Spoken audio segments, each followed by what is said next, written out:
By now, you should be getting to know the function of your rifle. It's time to move the target back to 35 yards and complete the zeroing process. Remember to take your time here.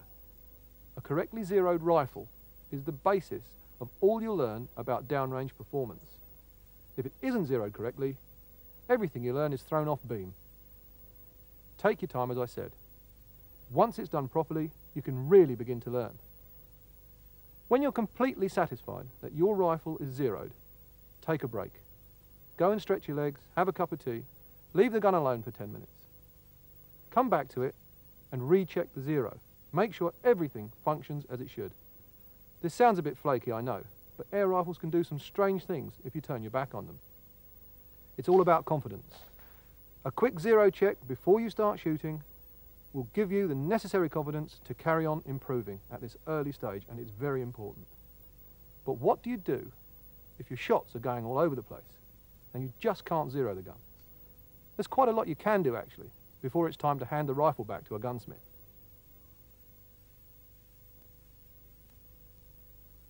First things first, check all the stock bolts and retaining screws, including the scope mounts. If everything's as tight as it should be, hand the rifle to a friend and allow him to shoot it. This will eliminate you as the prime cause of inaccuracy. This happens far more often than we would like to admit. If all is still going astray, pick the rifle up and slowly bring the cocking lever down and listen to the internals. Any graunching or twanging or grinding will give away the fact that the mainspring is probably broken or snapped off at the end. Maybe the barrel is contaminated. This applies more to pre-charged guns than to spring rifles. But with the aid of these little pellets, we can clean any barrel safely without risk of damage. Soak half a dozen of the cleaning pellets in a quality barrel cleaner and shoot them through in the normal way. Finish off with a couple of dry pellets and try the rifle again. Still no good? Let's try the scientific approach. This little electronic box of tricks is a chronoscope. It measures the speed of the pellet as it passes over a pair of sensor beams. Brilliant piece of kit. Its readout will tell you if there is any variation in the velocity from your rifle, and that's a sure indication that there's something wrong inside. These things aren't cheap, but it's worth clubbing together with a few of your friends and buying one.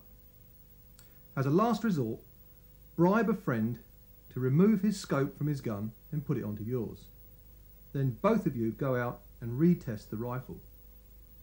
If after all this your rifle still won't shoot straight, you have to take it in to a qualified gunsmith.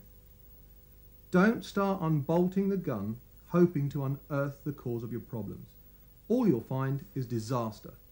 Get proper help for your air rifle. You know it makes sense.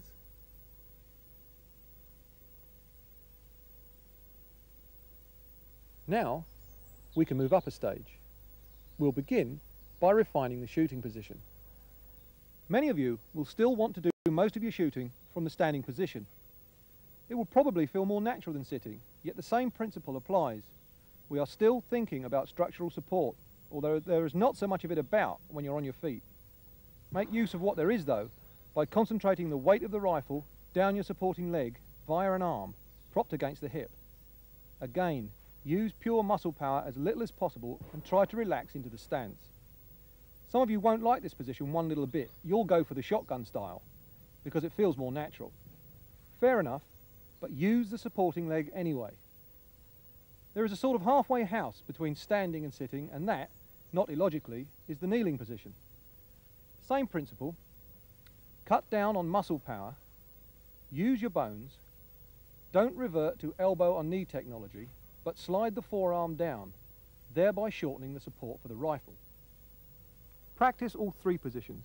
Learn to get the most from your rifle in each and use them to inject a little bit of variety into your shooting sessions.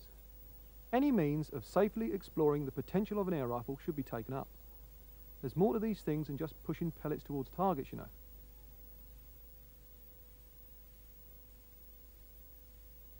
The next stage is trigger control.